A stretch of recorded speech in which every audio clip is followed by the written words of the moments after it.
The morning light shouldn't feel like an accusation, but it did.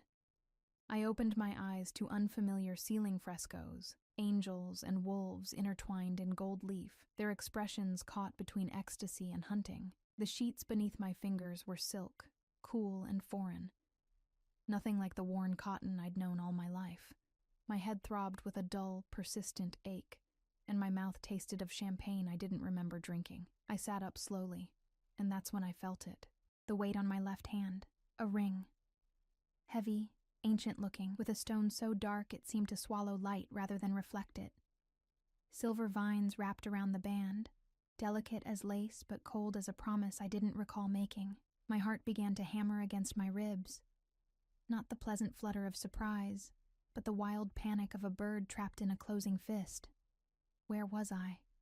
The room stretched vast around me, all dark wood and velvet curtains the color of dried blood. A fireplace large enough to stand in dominated one wall, cold now, its ashes gray and lifeless. Through windows taller than any I'd ever seen, I glimpsed mountains, sharp snow-capped peaks that looked like teeth against a pale sky. This wasn't home. This wasn't anywhere close to home. I threw back the covers and realized I was wearing a nightgown I'd never seen before. White silk embroidered with silver thread, beautiful and terrifying in its intimacy. Someone had dressed me. Someone had brought me here. My clothes from yesterday, I struggled to remember yesterday, were nowhere to be seen. My grandmother's voice echoed in my mind, the words she'd pressed into my palm the day before I left for the summit. Clara, my darling girl, remember this. When you're lost in the woods, the only way out is through. Don't freeze. Don't run blind. Look, think, move forward. She'd given me her compass then, the brass one her mother had carried across the ocean.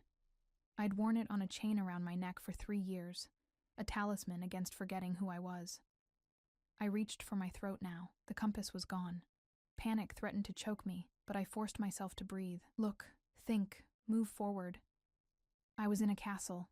That much was clear from the architecture, the scale of everything. The summit. I'd come to the summit as part of the human delegation, one of 20 young women sent to observe the treaty negotiations between our world and theirs. The Lycans. The wolf people who'd revealed themselves to humanity just 5 years ago, upending everything we thought we knew about the world. I was nobody important in that delegation.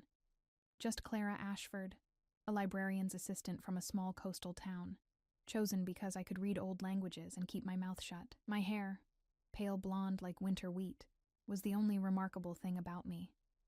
And even that I'd learned to hide, keeping it braided tight and pinned away. Invisibility had always been my greatest skill. But somehow I'd ended up here. In this room. With this ring.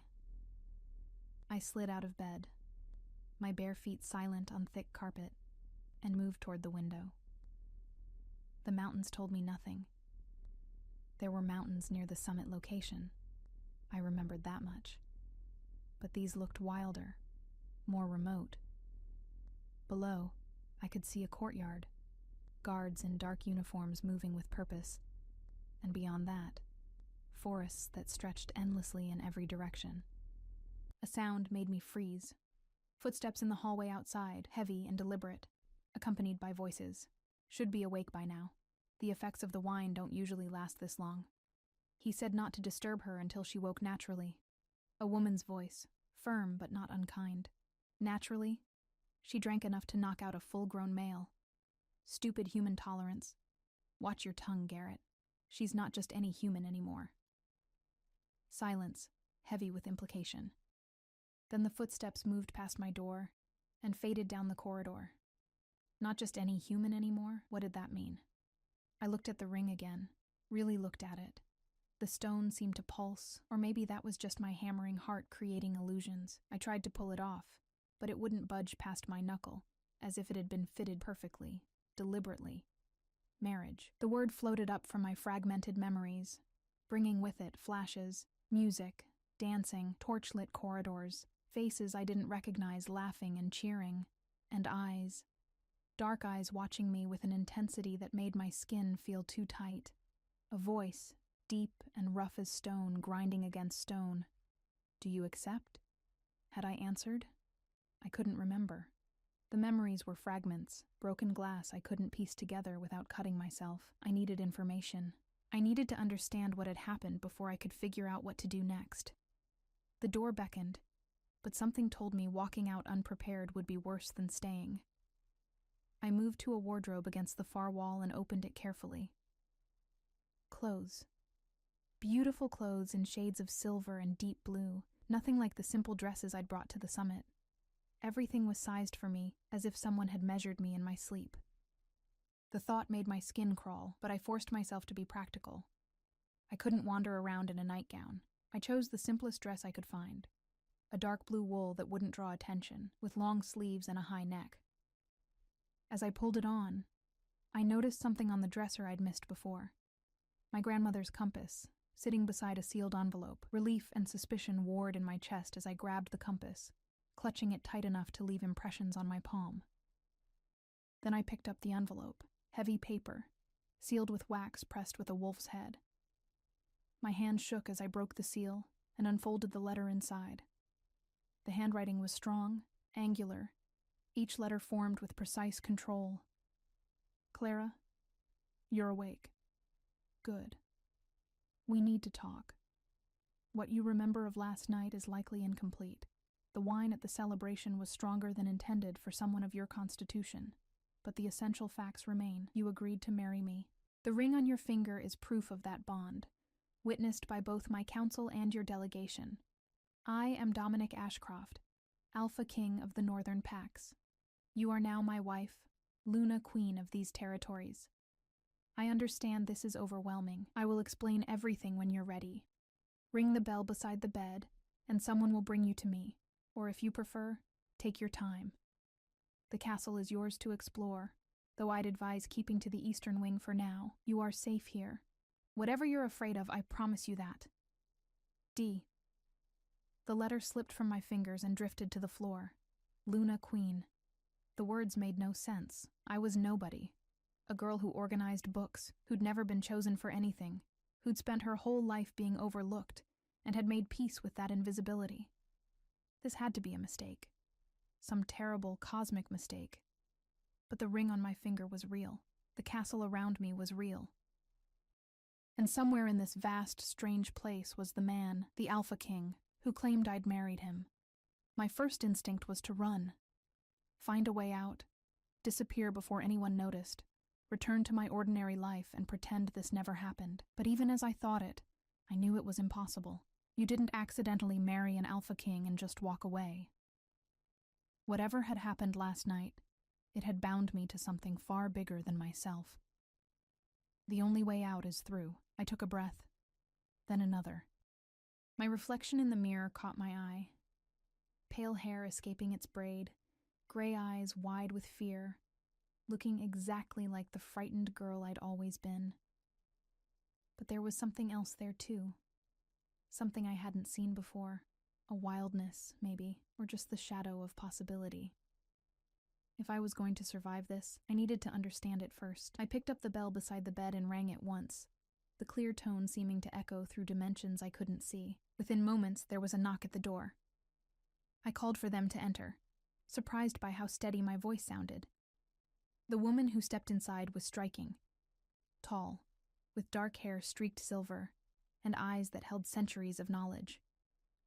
She wore simple but elegant clothes, and moved with the fluid grace that marked her as lichen. But her expression was kind as she took me in. "Lady Clara," she said, her voice the same one I'd heard in the hallway. "I'm Margot, head of the household staff. His Majesty asked me to see to your needs." "I want to see him," I said, before I could talk myself out of it. "The king. I need answers." Margot studied me for a long moment, and I had the unsettling feeling she was seeing far more than my surface fear. Then she nodded. "He's in his study. I'll take you to him. But first," she moved to the dresser and picked up a hairbrush. "Let me help you. You'll want to look composed." I almost refused, pride prickling at being treated like a child. But something in Margot's eyes stopped me. This wasn't about making me pretty. This was about armor, about walking into whatever came next with dignity intact. I sat, and let her gentle hands work through my tangled hair, rebraiding it in a crown around my head. As she worked, she spoke quietly. "The king is not what you expect. None of us are, really, but he especially." She paused, choosing her words carefully. "He doesn't do anything without reason. If he chose you, there was a reason. Trust that, even if you can't trust anything else yet." "I don't remember choosing him," I whispered. "Memory is funny that way," Margot said, securing the last pin. "Sometimes the heart chooses before the mind catches up, and sometimes—" She met my eyes in the mirror. We agreed to things we don't fully understand in the moment, only to discover later they were exactly what we needed. She stepped back, and I stood. In the mirror, I looked almost like someone else, someone who could be a queen, maybe. The thought was absurd, but I held on to it anyway. "Ready?" Margot asked. I touched my grandmother's compass, hanging once more around my neck where Margot had fastened it. "Look, think, move forward." "Ready," I lied. Margot led me through corridors that seemed designed to intimidate, high ceilings painted with battle scenes, tapestries depicting wolves bringing down prey, suits of armor standing sentinel at every turn.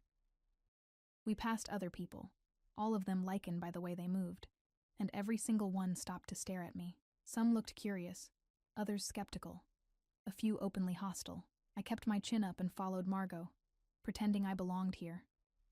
Finally, we stopped before a heavy oak door. Margot knocked twice, and a voice from inside, that voice, deep and commanding, called for us to enter.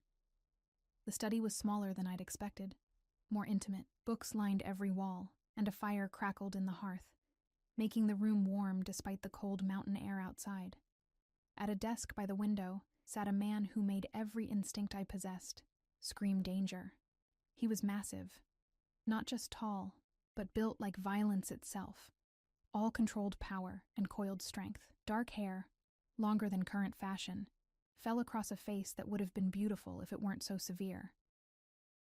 Scars traced his jaw and disappeared beneath his collar, marking him as someone who'd survived things that should have killed him, but it was his eyes that held me frozen. Wolf gold, ancient, and fixed on me with an intensity that made me forget how to breathe. This was Dominic Ashcroft, Alpha King, my husband. He stood, moving with predatory grace, and I saw something flicker across his face. Not triumph or satisfaction, but something that looked almost like relief. "Clara," he said, and the sound of my name in his mouth felt like a brand. "Thank you for coming.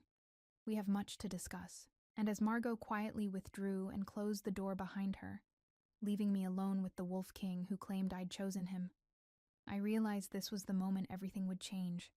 Again. He didn't move toward me, and somehow that was worse than if he had. Instead, Dominic remained by the window, silhouetted against the mountain light, giving me space I wasn't sure I wanted. The silence stretched between us like a living thing, and I realized he was waiting for me to speak first. "I don't remember," I said finally, my voice smaller than I intended. "Last night, I don't remember agreeing to marry you, I know." His voice was gentler than I expected from someone who looked like carved granite. The wine was miscalculated. Wolfsbane Reserve. It's traditional at bonding ceremonies, meant to lower inhibitions, but the sommelier didn't account for human metabolism. You weren't supposed to lose consciousness. But I did. I touched the ring, still immovable on my finger, and somehow I still ended up married. You agreed before the wine affected you fully. He moved then, just slightly, his hand lifting as if to reach for something before falling back to his side. "Clara, I need you to understand. I didn't trick you. I didn't coerce you. What happened between us was complicated, but it was real." "Then explain it to me." I forced myself to step farther into the room, closer to the fire, closer to him. Fear still hummed beneath my skin, but underneath it was something else. Anger, maybe, or just the desperate need to understand how my life had derailed so completely. Start from the beginning. Why would I agree to marry a stranger? Why would you want to marry me? I'm nobody. A human nobody. Something flickered in those gold eyes. Pain, quickly buried. "You're not nobody. And we're not strangers, not really. We met 3 days ago. at the summit opening ceremony. I searched my memory, trying to piece together the fragments. The summit had been chaos. Hundreds of delegates, both human and lichen, gathered in the neutral territory of Whitmore Hall. I'd spent most of my time in the archives, translating old treaties, staying out of the way. But there had been a ceremony, torches and speeches, and the library, I whispered, the memory surfacing like something from a dream. You were in the library, late at night. You remember. He sounded almost relieved. I did, suddenly, with crystalline clarity.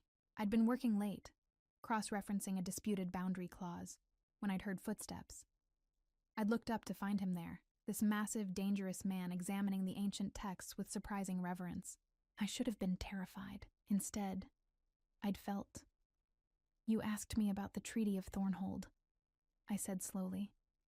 About whether the translation was accurate, because the original Latin was ambiguous, and you explained it to me. Dominic's expression softened almost imperceptibly, not like I was a king, or even like I was lichen, just like I was someone who wanted to understand.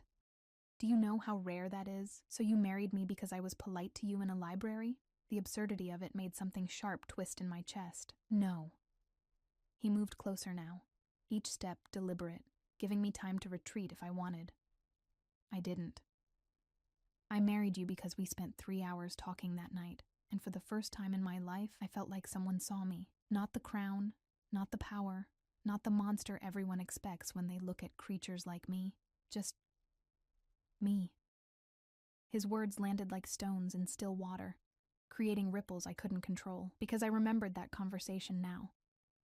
How easily we'd talked, moving from ancient treaties to philosophy, to the weight of expectations neither of us had asked for. How he'd listened when I'd mentioned my grandmother's teachings about finding your way through darkness. How I'd found myself smiling at his dry observations about political theater. How, when he'd finally left as dawn light crept through the windows, I'd felt more alone than I had in years. We talked for one night, I said, but my voice wavered. That's not enough to build a marriage on.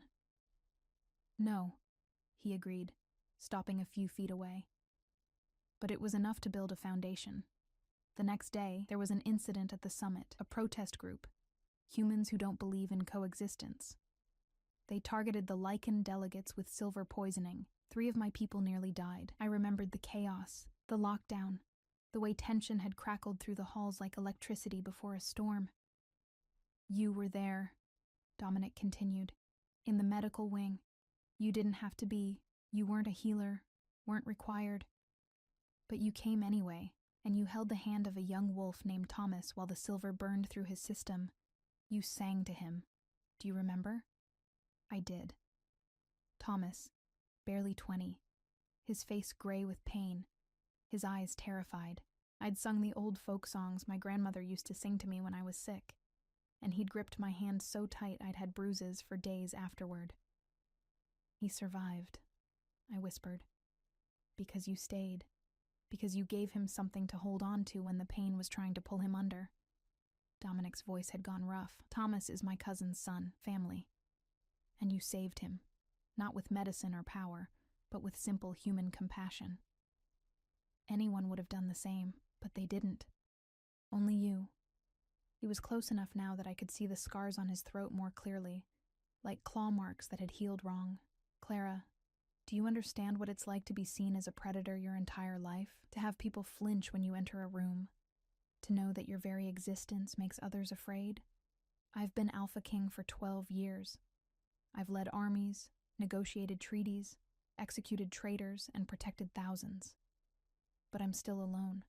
Always alone, because no one can see past the wolf to find the man. His hand lifted, hovering near my face but not touching, giving me the choice.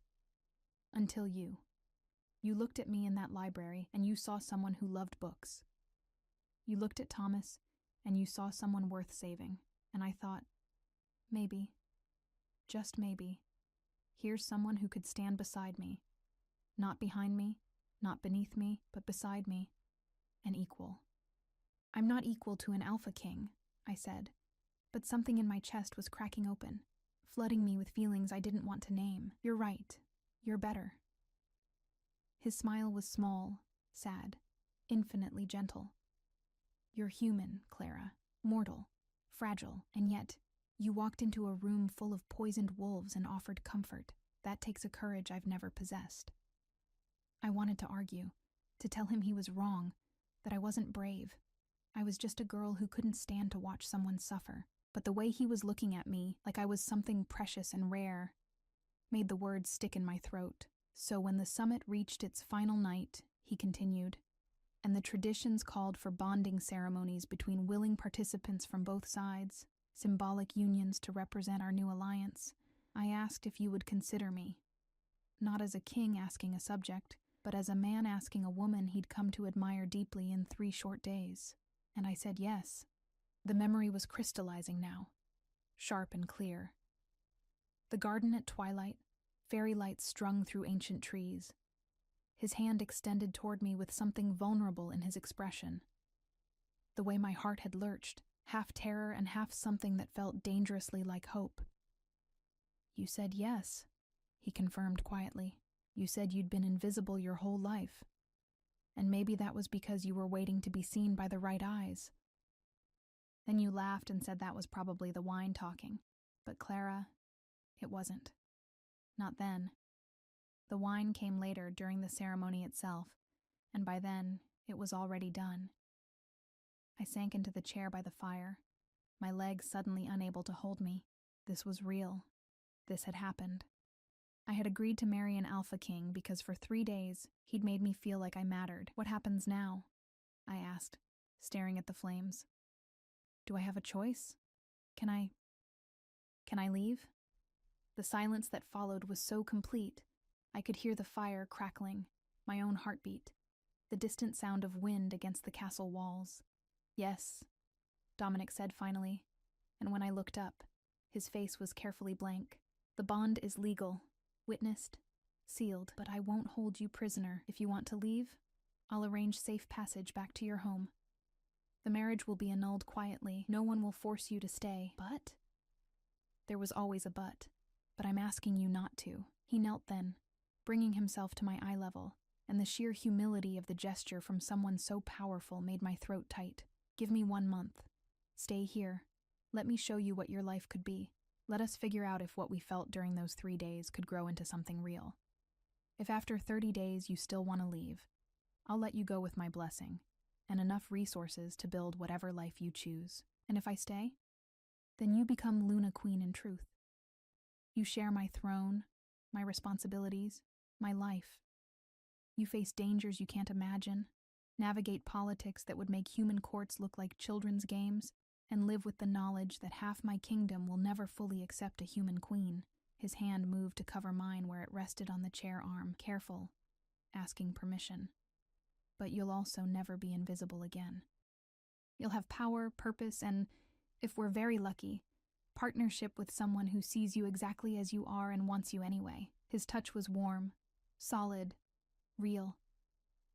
The ring on my finger caught the firelight, seeming to glow from within.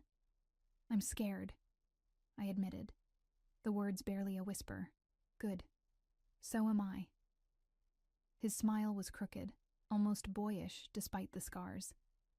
"Anyone who isn't scared of something this big is a fool. But Clara, I think we could be extraordinary together. Will you give us a chance to find out?" I thought of my grandmother, who'd crossed an ocean alone to build a new life, who'd taught me that courage wasn't the absence of fear, but moving forward despite it, who'd given me that compass so I'd always remember. The only way out is through. And I thought of Thomas, gripping my hand while silver burned his veins, and how I'd stayed because leaving him alone felt unthinkable. How Dominic had seen that choice, and understood something in me I hadn't seen in myself. Maybe I'd been invisible because I was afraid to be seen. Maybe invisibility had been armor, protecting me from rejection by ensuring I never tried to be chosen in the first place. But I had been chosen by this fierce, scarred king who read ancient treaties and knelt before a frightened girl like she was worth the humility. 1 month, I heard myself say, but I need things to be clear between us.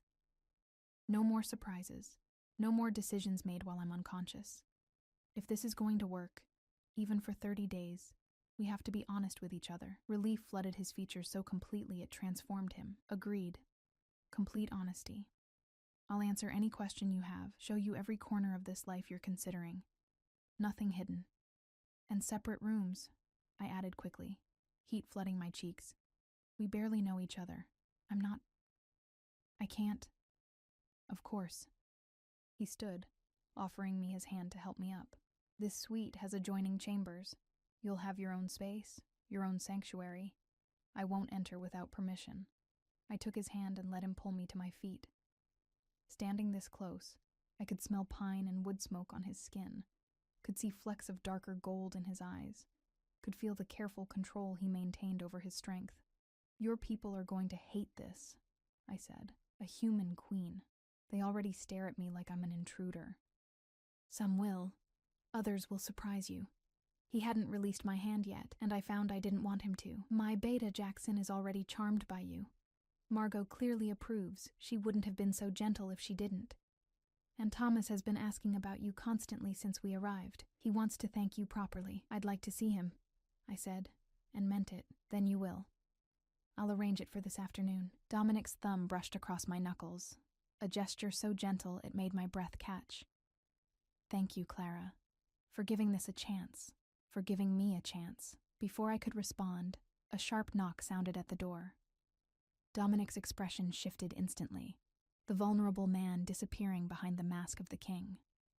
Enter, he called, and the door opened to reveal a tall, dark-skinned man with close-cropped hair and eyes that missed nothing. My lord, he said, his gaze flickering to me with curiosity before returning to Dominic. The council has assembled. They're demanding an audience about the situation. Of course they are, Dominic sighed, but didn't release my hand. Jackson, meet Clara. My wife, Clara. This is Jackson Sterling, my beta and oldest friend. Jackson's eyebrows rose fractionally, but his bow was respectful. My lady, welcome to Wolfhaven. Wolfhaven? I echoed. The castle, Dominic explained. Your new home, at least for the next month. Jackson, tell the council I'll meet them in an hour. I want time to show Clara around first. They won't like waiting. They rarely like anything I do. Dominic's smile was sharp now, all teeth. They'll survive. Jackson bowed again and withdrew, but not before I caught the gleam of amusement in his eyes. The council, I said, once we were alone again. Let me guess. They're not thrilled about the human queen either. Half of them have already drafted speeches about why this marriage should be dissolved. Dominic said it lightly, but I could hear the tension underneath. They'll argue tradition, bloodlines, the sanctity of pure Lycan heritage, all the usual justifications for keeping power concentrated in the right hands. Should I be there? When you face them? He looked at me sharply. You'd want to be? If I'm going to be your wife, even temporarily, I should understand what I'm walking into. And if they're going to argue against me, I'd rather hear it directly than hiding in my room. Something fierce and proud blazed in his expression.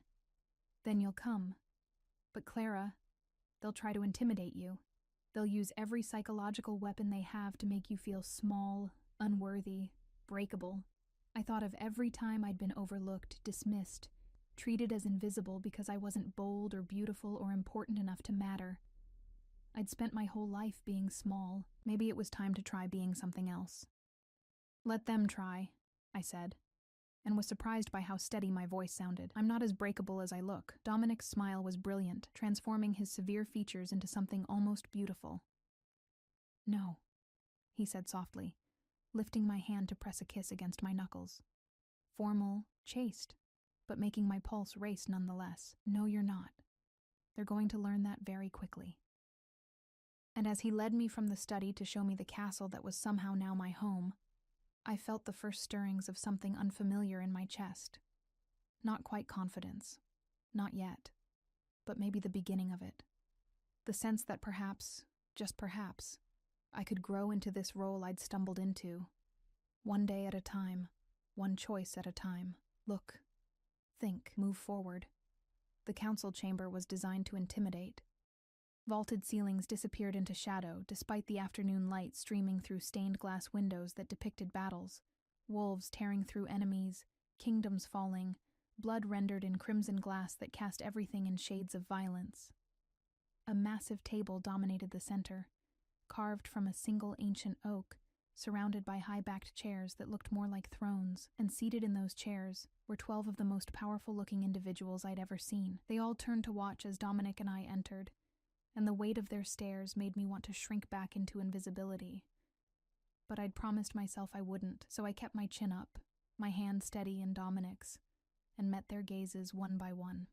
Most were older, weathered by time and power, their eyes holding centuries of knowledge and judgment. But a few were younger, including a woman with silver blonde hair and features so perfect they looked carved, who stared at me with such open hostility it was almost refreshing in its honesty. "Counselors," Dominic said, his voice filling the space with effortless authority. "Thank you for your patience. I'd like to formally introduce Clara Ashford, my wife and your Luna Queen." The silence that followed was deafening. Finally, an elderly man with a beard like steel wool spoke. "With respect, my lord, we cannot accept this arrangement. A human queen? It's unprecedented, dangerous, against every tradition we hold sacred." "Counselor Brennan," Dominic acknowledged, guiding me to a chair beside his at the head of the table. "I expected your objection, and you're wrong. We have precedent. The Treaty of Thornhold 1247 specifically allows for cross-species bonding in cases of... That treaty was written for political hostages, not queens," the silver-haired woman interrupted, her voice like cut glass. "And forgive my bluntness, but your bride hardly seems equipped to navigate our world. She looks ready to faint." Every eye turned to me. My heart hammered, but I thought of Thomas gripping my hand, of Dominic kneeling in his study, of my grandmother crossing an ocean alone. "I'm not going to faint," I said, surprised by how clear my voice sounded. "Though I appreciate your concern, lady." "Evangeline Frost," she said coldly, "first counselor and alpha of the Eastern Territories. And I'm not concerned. I'm appalled. This is a mockery of everything our kind represents. Because I'm human," I asked, meeting her ice-blue gaze directly. "Because you're weak." She leaned forward, and I caught the flash of gold in her eyes that marked her wolf rising to the surface. "You have no power, no bloodline, no understanding of our ways. What could you possibly offer a kingdom of predators except vulnerability?" The question hung in the air, and I felt Dominic tense beside me, preparing to defend me. But something in Evangeline's words struck a chord. Not offense, but recognition, because she was right. By their standards, I was weak, powerless, vulnerable. But vulnerability wasn't the same as worthlessness. "You're right," I said, and felt the room shift in surprise. "I am human. I have no supernatural strength, no enhanced senses, no ability to transform into something more powerful. I'm mortal, fragile, and completely out of my depth in your world." I paused, choosing my next words carefully, but I've spent my entire life being underestimated because I'm not physically strong, and I've learned that there are different kinds of power.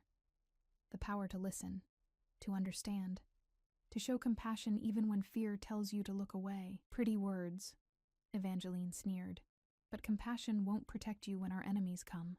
And they will come. Make no mistake. The moment our rivals learn the Alpha King has bound himself to a human, they'll see it as weakness to exploit. Then let them try."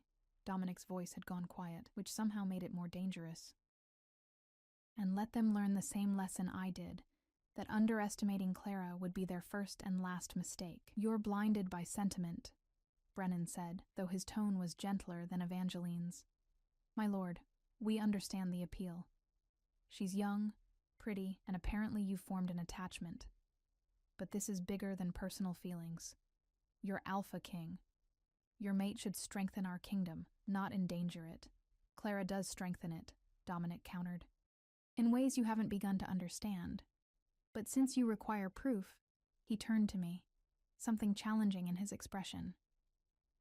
"Tell them about Thomas." I blinked, caught off guard. What about him?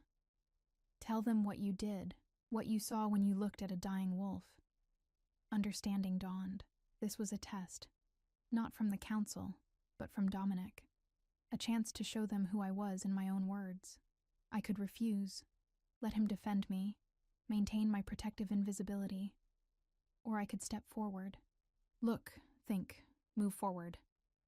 3 days ago, I began, addressing the council though my hands trembled in my lap. There was an attack at the summit, silver poisoning. I was in the archives when I heard the alarms, and instead of sheltering in place like we were told, I went to the medical wing. I saw a few counselors exchange glances, probably noting my poor judgment. When I got there, the healers were overwhelmed. So many injured, not enough hands, and in the corner, I saw a young man, Thomas, being ignored because the healers had prioritized more critical cases.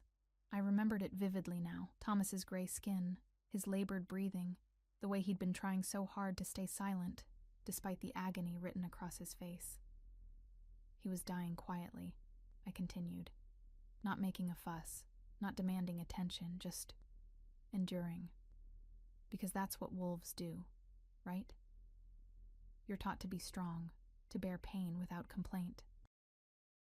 But I looked at him, and I didn't see a wolf. I saw someone who was terrified and alone and trying not to show it. So I sat with him. I held his hand, and when he asked me if it was going to be okay, I lied and said yes, because sometimes a comforting lie is kinder than a devastating truth. The room was completely silent now. Even Evangeline had stopped sneering. He survived because the healers eventually got to him, I said. Not because of anything I did. But he told me later that the only thing that kept him conscious, kept him fighting, was my hand in his, because someone had chosen to see him as worth staying for. I met Evangeline's eyes. You're right that I'm weak by your standards. But Thomas didn't need someone strong in that moment. He needed someone who would stay. And that's what I can offer this kingdom. The willingness to stay, even when it's hard. Especially when it's hard. The silence stretched so long I thought I'd failed.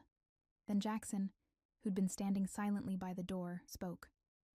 Thomas is my nephew, he said quietly, and he hasn't stopped talking about the pale-haired human who sang to him in the darkness. He calls her his angel. He looked directly at Evangeline. You want to tell him his angel isn't worthy of being Luna? Evangeline's expression flickered. Something almost like shame crossing her features before hardening back into ice. One act of kindness doesn't make a queen. No, agreed a new voice. And I turned to see an older woman I hadn't noticed before. So still she'd blended into the shadows. But it reveals character, and character is what sustains a leader when power fails. She studied me with eyes that seemed to see straight through to my bones. I am Miriam, keeper of our histories, and I have watched many rise and fall from positions of power. The strongest often fell fastest, because they forgot that ruling isn't about domination. It's about connection, about understanding the needs of those you protect. Miriam, Brennan protested, you can't possibly support this. I support giving the girl a chance, Miriam interrupted. She speaks with more wisdom than half this council, and she's been here less than a day. Perhaps that should tell us something about ourselves. I felt a surge of gratitude toward this stranger who'd defended me, but Dominic's hand found mine under the table, squeezing gently. A warning. This wasn't over. Fine, Evangeline said, her voice sharp as broken glass. Let's say we give her a chance, but understand this, Clara. She made my name sound like an insult. If you endanger this kingdom, if your weakness becomes a liability, I will personally ensure you're removed, one way or another. The threat hung in the air, clear and unmistakable. Dominic started to rise, anger blazing in his eyes, but I squeezed his hand back. Stop. Let me handle this. I understand, I said to Evangeline, holding her hostile gaze. You don't trust me. You don't want me here. And honestly, I don't blame you. If I were in your position, I'd probably feel the same way, but I'm asking you to judge me by my actions, not your assumptions. Give me time to prove whether I'm worthy of this role or not. And if you prove unworthy, then I'll leave, I said simply. I'm not here to cling to power I can't handle. I'm here because your king asked me to try. So let me try. And if I fail, I'll accept the consequences. Something shifted in Evangeline's expression. Not approval, exactly, but perhaps a grudging respect for my directness. She leaned back in her chair, arms crossed. 1 month. We'll reconvene then and make a formal decision about whether this arrangement continues. That seems fair, Dominic said, though his tone suggested he found it anything but. Are there any other concerns the council wishes to raise? Just one, Brennan said, and his expression had gone grave. The southern border. We've had reports of increased activity from the Shadowfen pack. They've been testing our defenses, pushing boundaries. If they learn about the new Luna, they'll see it as an invitation to attack. Dominic finished grimly. I know. I've already dispatched additional patrols and ordered the border settlements to heightened alert. It won't be enough, Evangeline said. The Shadowfen Alpha Victor has been looking for an excuse to challenge your authority for years. A human queen will be all the justification he needs to claim you've gone soft, that the northern packs need stronger leadership. My stomach dropped. I'm making you vulnerable. No. Dominic's voice was firm. Victor was always going to challenge me eventually. This just accelerates the timeline. But Clara... He turned to face me fully. This is what I meant about dangers you can't imagine. There are wolves out there who will see you as a weakness to exploit, who will try to hurt you to get to me. Then we need to make sure they can't, Jackson said pragmatically. Increased security on the Luna, personal guards, restricted access to certain areas of the castle. I won't be a prisoner, I said quickly. You'll be protected, Dominic countered. There's a difference. Is there? I challenged. Because it sounds like you're planning to lock me in a tower for my own safety. Would you rather be dead? Evangeline asked bluntly. The question should have terrified me. Instead, it clarified something. I'd spent my whole life being safe, being invisible, never taking risks, because risks meant possible rejection or failure or pain. And where had it gotten me? To a small life, a quiet life, a life where I'd never been chosen for anything. Now I'd been chosen. Now I had a chance to be something more than invisible, but only if I was willing to accept the danger that came with visibility. I'd rather be useful, I said. If there's a threat, teach me how to recognize it. If I need to defend myself, show me how. Don't just hide me away and hope the danger passes. Dominic stared at me like I'd grown a second head. You want combat training? I want to not be helpless, I corrected. I want to understand the world I'm living in now, including its dangers. You said complete honesty, remember? So tell me truly, what am I facing? The council members exchanged glances, and I caught what might have been approval in Miriam's eyes. Dominic studied me for a long moment, then nodded slowly. All right. Tomorrow we start training. Jackson will work with you on basic self-defense and situational awareness. Margot will teach you castle protocols and who to trust. Miriam, he glanced at the historian, can brief you on pack politics and our current alliances. And what will you teach me? I asked. His smile was slow, dangerous, and made my pulse skip. How to be a queen. The council meeting dissolved after that, members filing out with varying expressions, skepticism, curiosity, hostility. Evangeline left without a word, but Miriam paused beside me. You did well, she said quietly. Better than most would have in your position. But Clara, a word of advice. The biggest danger you face won't come from external enemies. It will come from internal doubt, from that voice that tells you you're not enough. Don't listen to it. Not anymore. She left before I could respond, leaving me standing beside Dominic in the now empty chamber. That was... I started, then didn't know how to finish. Terrifying? Dominic supplied. Overwhelming? Honest, I said. They hate me, but at least they're not pretending otherwise. I can work with honest. He laughed, the sound surprising and warm. You're remarkable. You know that? I'm scared out of my mind, I admitted. Yes, but you're doing it anyway. He touched my face, gentle as a whisper. That's what courage is, Clara. Not the absence of fear, but the choice to move forward despite it. My grandmother's words, in his mouth. The coincidence made my throat tight. I should rest, I said, suddenly exhausted. Tomorrow sounds Intense. It will be. But you'll have help. Jackson's the best fighter I know. If anyone can teach you to defend yourself, it's him. As we walked back through the castle corridors, I felt the weight of everything pressing down. The ring on my finger, the title I didn't understand, the enemies gathering at the borders. 1 month. I'd promised to try for 1 month. I just hoped I'd survive it. When we reached the suite of rooms that was apparently mine, Dominic paused at the doorway. Clara, what you said in there about leaving if you prove unworthy, don't do that again. Don't make promises I intend to keep. Don't give the council ammunition to use against you. Against us. His expression was serious. I meant what I said. You're not going anywhere unless you choose to. But they don't need to know you're willing to walk away. Let them think you're here to stay, that you're committed fully. It makes you seem stronger. So you want me to lie? I want you to be strategic. He softened. But maybe that's a lesson for another day. You've had enough for now. Rest. I'll have food sent up. He started to leave, then turned back. Thank you. For standing up to the council. For standing beside me. It meant more than you know. Before I could respond, he was gone, leaving me alone in rooms that still felt foreign. I sank onto the bed, exhaustion crashing over me in waves. 1 day down, 29 to go. Somewhere in the castle, I heard a wolf howl. Lonely, haunting, calling into the growing darkness. And I wondered if it was Dominic, if wolves could feel the same bone-deep loneliness that humans did. If maybe we weren't so different after all.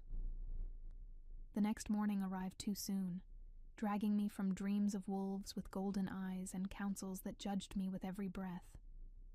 Margot arrived with breakfast and clothes more practical than beautiful.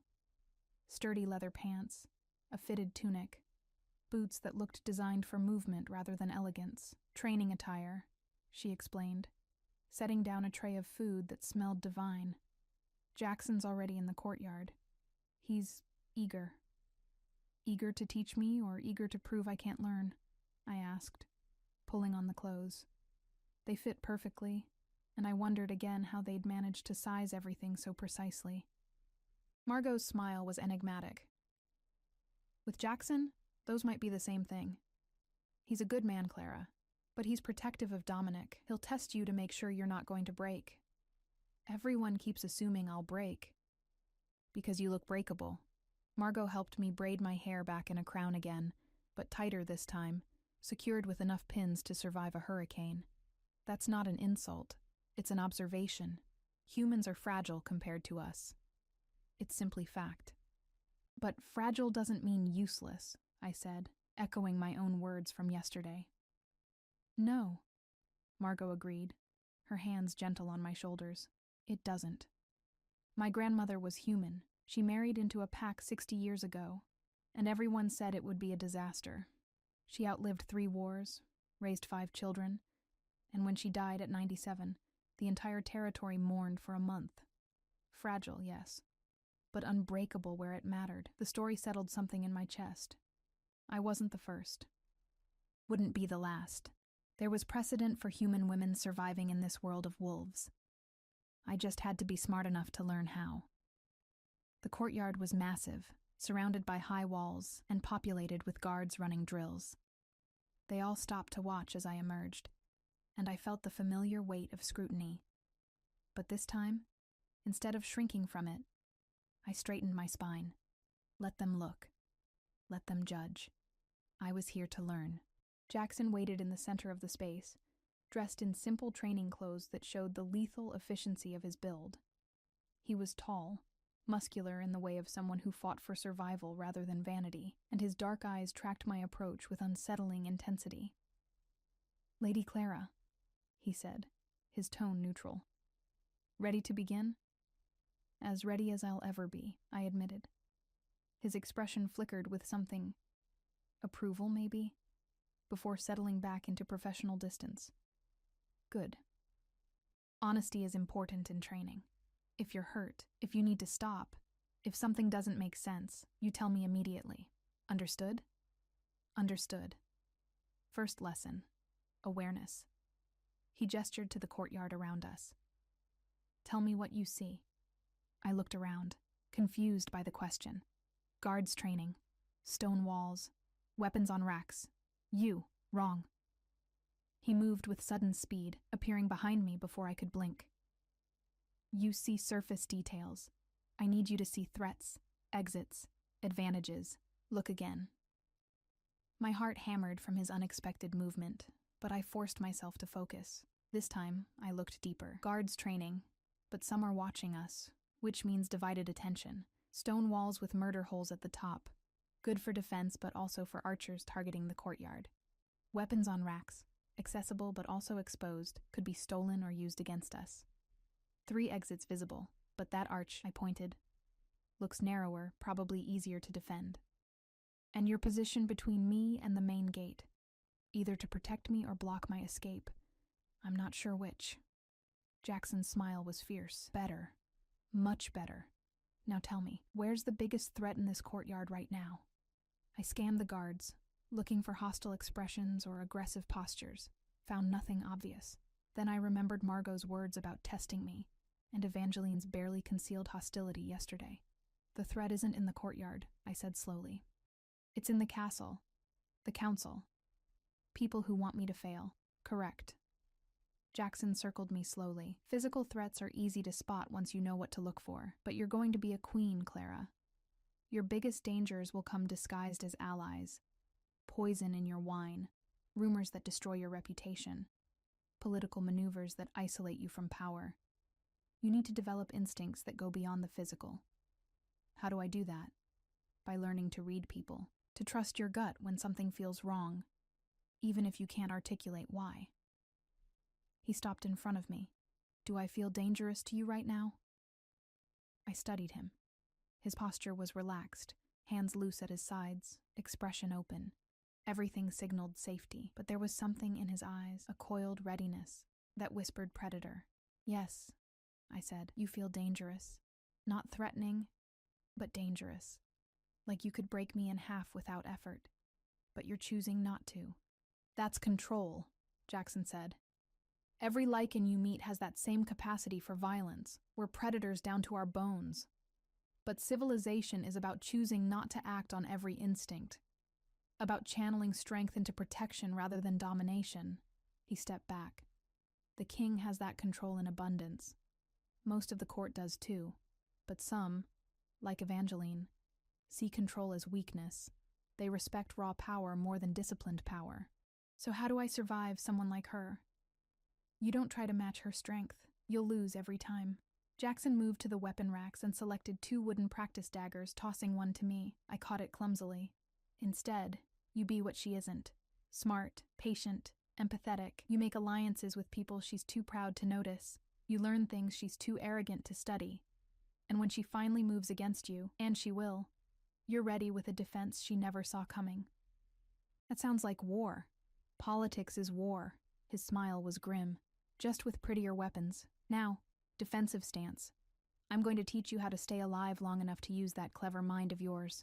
The next 2 hours were brutal. Jackson moved me through basic self-defense. How to break grips. Where to strike to disable an attacker. How to use my smaller size as an advantage rather than a weakness. He was patient but demanding, correcting my form again and again until my muscles screamed. You're thinking too much, he said after I fumbled a defensive block for the 5th time. Your body knows what to do. Trust it. My body knows how to organize books, I gasped, sweat running down my temples. Not fight wolves.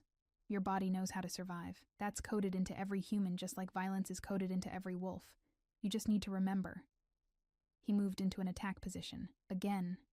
And this time, don't think, react. He came at me fast, and instinct took over. I dropped low like he'd taught me, used his momentum against him, and somehow ended up with my practice dagger against his ribs, while his swing missed entirely. We both froze. That, Jackson said, satisfaction in his voice, was perfect. See? Your body knows. Pride flickered through the exhaustion. I'd done it. One move, but I'd actually defended myself against someone who could kill me without effort. Don't let it go to your head, Jackson warned, reading my expression. In a real fight, I'd have had 3 other ways to counter that move. But for day 1, you're doing well.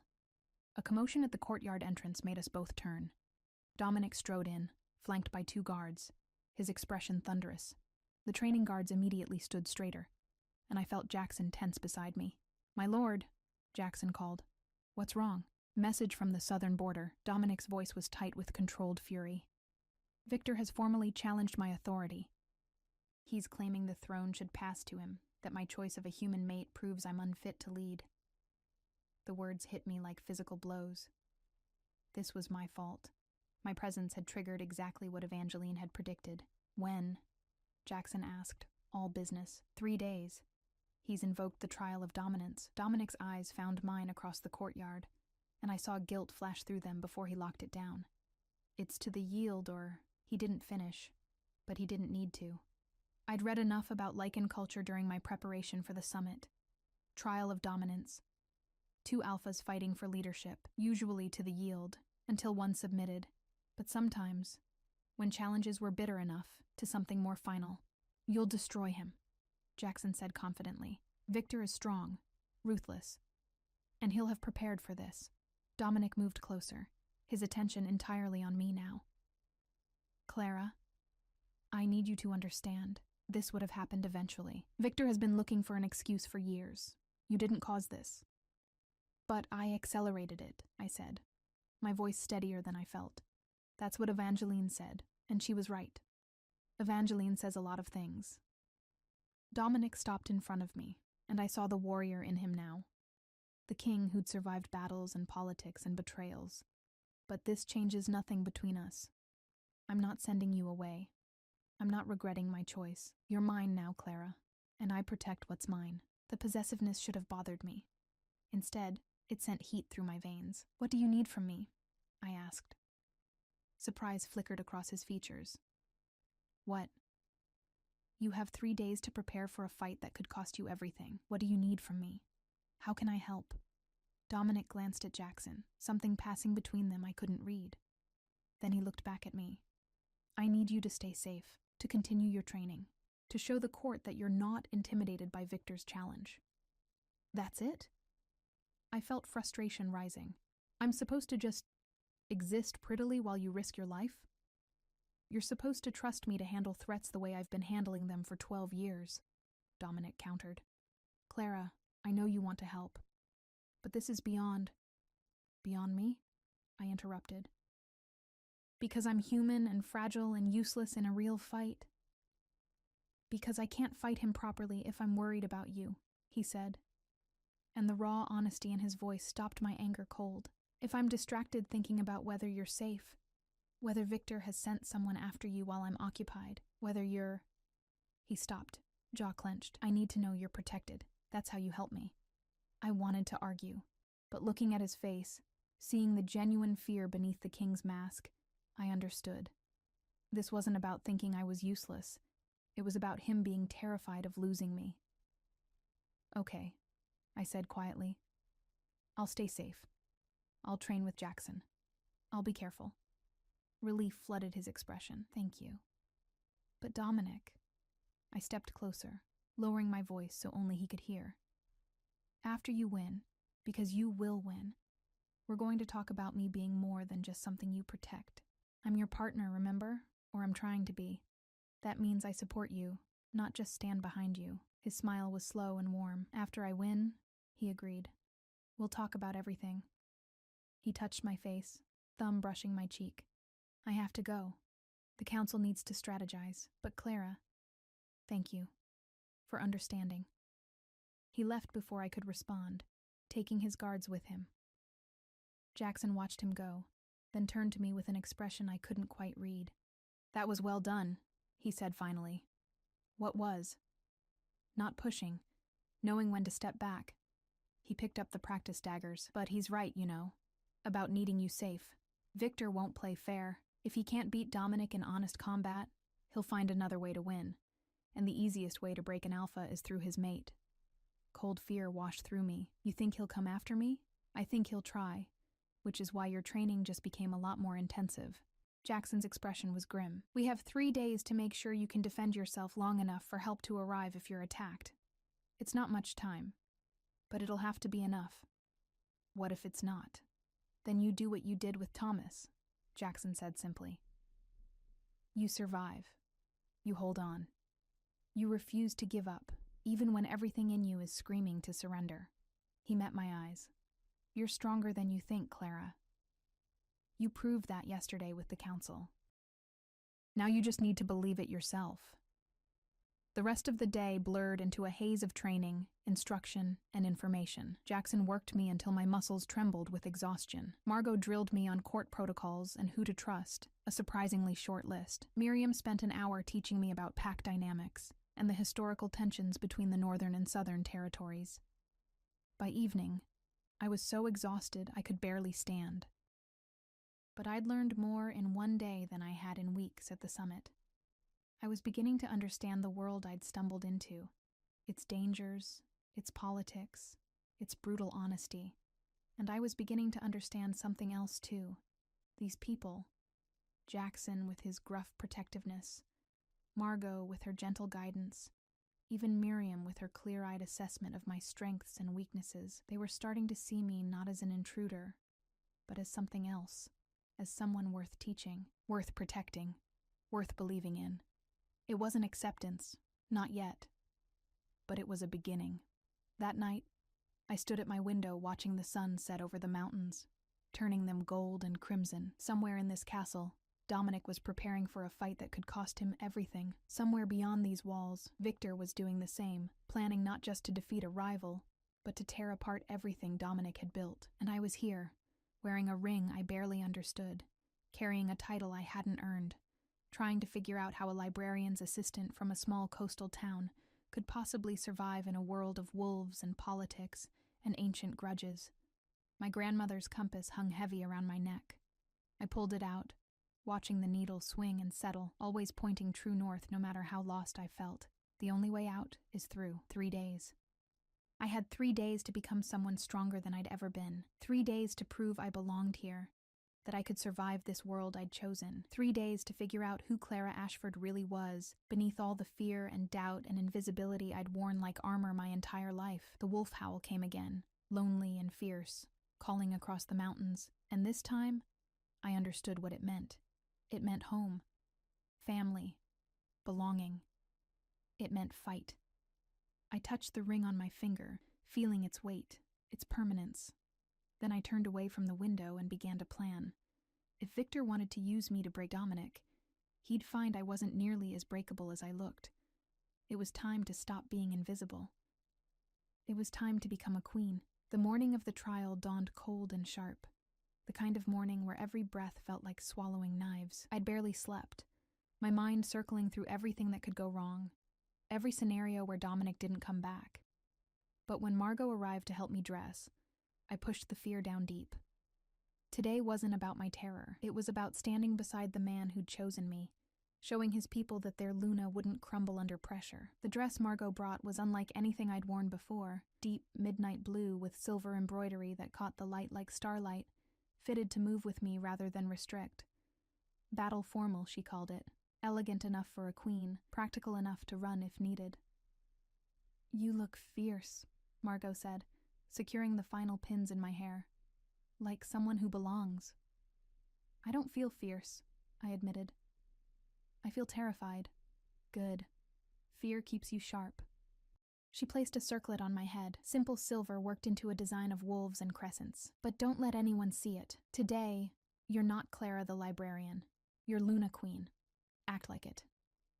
The arena was ancient, carved from natural stone in a valley between two mountains. Thousands had gathered, not just from Dominic's territory, but from packs across the region, all come to witness whether the Alpha King would hold his throne or fall.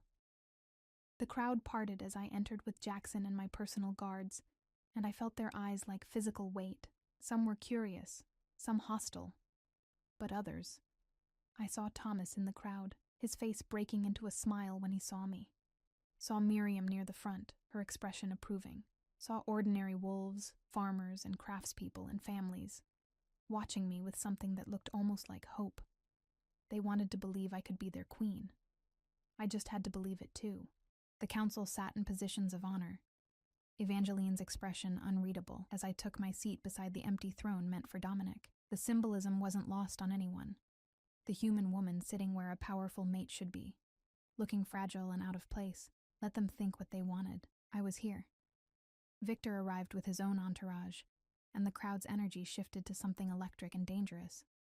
He was massive, even for a lichen, taller than Dominic, broader, with scars that spoke of countless battles won. His eyes swept the arena and landed on me, and his smile was all predator. "So that's the human," he called out, his voice carrying easily across the space. "The weakness that's made our king forget what it means to lead wolves." Anger flared in my chest, but I kept my face neutral. This was theater. He wanted me to react, to prove his point about human fragility. "She doesn't look like much," Victor continued, playing to the crowd. "Tell me, little human, when your king falls today, will you submit to me as sweetly? Or will I have to teach you what it means to serve a real alpha?" The threat was clear, and I felt Jackson tense beside me. Several guards moved closer, protective. But before anyone could respond, Dominic stepped into the arena. He'd stripped down to fighting clothes. Simple leather pants, bare-chested, every scar on display like a history of survival, but it was his eyes that silenced the crowd. Wolf gold and burning with controlled fury, they fixed on Victor with lethal promise. "You want to discuss weakness, Victor?" Dominic's voice was quiet, but it carried. "Let's discuss how you hide behind challenges and threats because you lack the actual strength to lead. How you've terrorized smaller packs into submission, mistaking fear for respect. How you think taking what belongs to another makes you powerful, when really it just makes you a coward." Victor snarled, the sound inhuman. "I'll enjoy tearing out your throat for that." "You can try." Dominic's smile was sharp as broken glass. "But first, let me make something very clear to everyone watching. Clara isn't my weakness. She's my strength. And if you think her humanity makes her fragile, you're going to learn a very painful lesson about underestimating what you don't understand." His eyes found mine across the arena, and something passed between us. Trust. Partnership. The promise that whatever happened next, we'd face it together. Then the trial began. I'd read about lichen combat, but reading couldn't prepare me for the reality. They moved with impossible speed, strength that shook the ground, violence that was beautiful and terrible in equal measure. Dominic was skilled, precise, fighting with the controlled power Jackson had described, but Victor was brutal, relentless, using his size advantage to press attack after attack. Blood stained the arena floor. Both fighters bore wounds, Victor's shoulder torn, Dominic's ribs showing dark bruises that meant internal damage. The crowd roared with every blow, and I gripped the arms of my chair so hard my hands ached. This was my fault. If Victor killed Dominic, it would be because I'd given him the excuse to challenge, because a human woman hadn't been strong enough, careful enough, worthy enough. No. I forced the thought away. That was the old Clara thinking. The invisible girl who blamed herself for every rejection. The new Clara, the Luna Queen I was trying to become, understood something different. This wasn't about me. This was about Victor's ambition, his hunger for power he hadn't earned. He would have challenged Dominic eventually, with or without me as an excuse. I was just convenient justification for something he'd always planned. The fight was turning. Victor's greater strength was wearing Dominic down. Each blow harder to block, each wound slower to heal. I saw it in Dominic's movements. The slight hesitation, the way he favored his left side. He was losing. The crowd sensed it too, their energy shifting from excitement to something darker. If Dominic fell, Victor would become Alpha King, would take everything Dominic had built. His territory, his people, his throne. His wife. The thought crystallized everything. I couldn't fight Victor myself. I'd be dead before I took 2 steps. But I could do something else. I stood, the movement drawing attention even in the midst of combat. Evangeline shot me a warning look, but I ignored her. Jackson grabbed my arm. "What are you doing?" he hissed. "Something stupid," I said. Or something brilliant. I'm not sure which. I walked to the edge of the arena, close enough that Victor could hear me, far enough that the guards could pull me back if needed. The fighters had paused, both breathing hard, circling each other. Victor's attention snapped to me, and his grin was vicious. "Come to watch your king fall, little human?" "No," I said clearly, projecting my voice the way Margot had taught me. "I came to remind everyone what this fight is really about. You claim Dominic is weak because he chose a human mate, but the truth is, you're terrified of what that choice represents." Victor's expression darkened. "I fear nothing. You fear change," I continued, addressing not just Victor, but the entire crowd. "You fear a future where strength isn't just measured in claws and teeth, where compassion and intelligence matter as much as dominance, where a human woman can stand beside a wolf king as an equal, and that partnership makes both of them stronger, not weaker." "Pretty speech," Victor sneered. "But words won't save him." "You're right. Words won't save him." I met Dominic's eyes, seeing surprise and something that looked like pride. "His own strength will save him. The strength to choose partnership over isolation. The strength to believe that different doesn't mean lesser. The strength to trust that vulnerability can be power, if you're brave enough to show it." I turned back to Victor. "That's why you'll lose today. Not because Dominic is physically stronger, though he is, but because he understands something you never will. True strength isn't about standing alone. It's about knowing when to stand together." The arena had gone silent. Every eye was on me. Fragile human woman lecturing an alpha about strength. It was absurd, audacious, possibly suicidal, but I saw it working.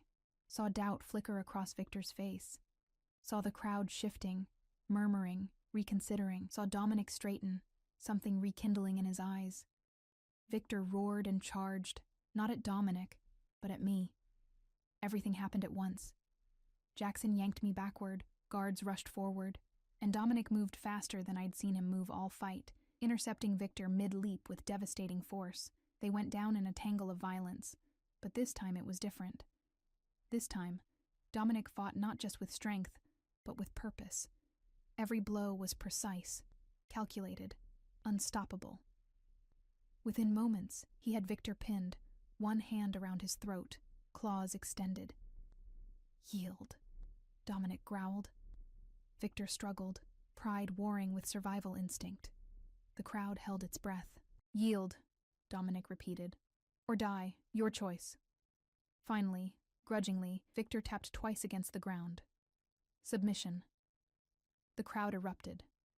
Dominic held position a moment longer, making sure the yield was genuine, then released Victor and stood. Blood dripped from a dozen wounds, but he moved like a king reclaiming his throne. His eyes found mine across the arena, and the look in them made my heart stop. Relief, triumph, and something deeper that I didn't have a name for yet.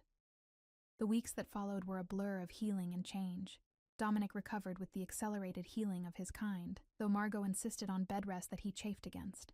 Victor had slunk back to his territory, humiliated but alive, no longer a threat. And I began to find my place. It wasn't easy. Evangeline still opposed me at every council meeting, though her arguments had lost their edge. But others, Miriam, Jackson, Thomas, even some who'd been skeptical initially, began to treat me not as an interloper, but as their Luna. I still made mistakes, still felt overwhelmed, still woke some mornings convinced I wasn't enough. But Dominic was always there, patient and proud, reminding me that queens weren't born. They were built, one choice at a time. 6 months after waking up in a castle with a ring on my finger, I stood in the same arena where Dominic had fought for his throne. But today wasn't about violence. Today was about celebration. The Harvest Festival, where all packs gathered to mark the season's end. I wore the midnight blue dress again, but this time I'd added my grandmother's compass over it, displayed proudly, a symbol of where I'd come from and how far I'd traveled. Dominic stood beside me as the festivities began, his hand finding mine. The ring on my finger had become familiar now, its weight comforting rather than confining. "Any regrets?" he asked quietly. I thought about everything, the fear, the challenges, the moments I'd wanted to run. But I thought too about Thomas calling me his angel, about Margot braiding my hair with gentle hands, about the first time the council had voted in my favor, about Dominic's smile when I said something clever, the way he listened when I spoke, how he'd trusted me to become something neither of us could have predicted. Not one, I said truthfully. He lifted our joined hands and pressed a kiss to my knuckles, the same gesture from months ago, but meaning something different now. Not a promise, but an acknowledgement. We'd built something real from impossible circumstances. I love you, he said. The words quiet but certain. I don't know when it happened. Maybe that first night in the library. Maybe when you stood before Victor and lectured him on strength. But Clara, you're not just my wife or my queen. You're my partner, my equal, my choice, every single day. Tears pricked my eyes, but I smiled through them. I love you too, and I choose you. Every day. The crowd cheered as we kissed, sealing not just our love, but our reign. Luna Queen and Alpha King, human and wolf, different but unified. I'd woken up in a castle with a ring on my finger and a life I didn't choose. But I'd stayed, fought, learned, and grown into someone I barely recognized. Someone visible. Someone chosen. Someone who chose herself, finally, after years of hiding. The only way out had been through, and through had led me exactly where I belonged. Home.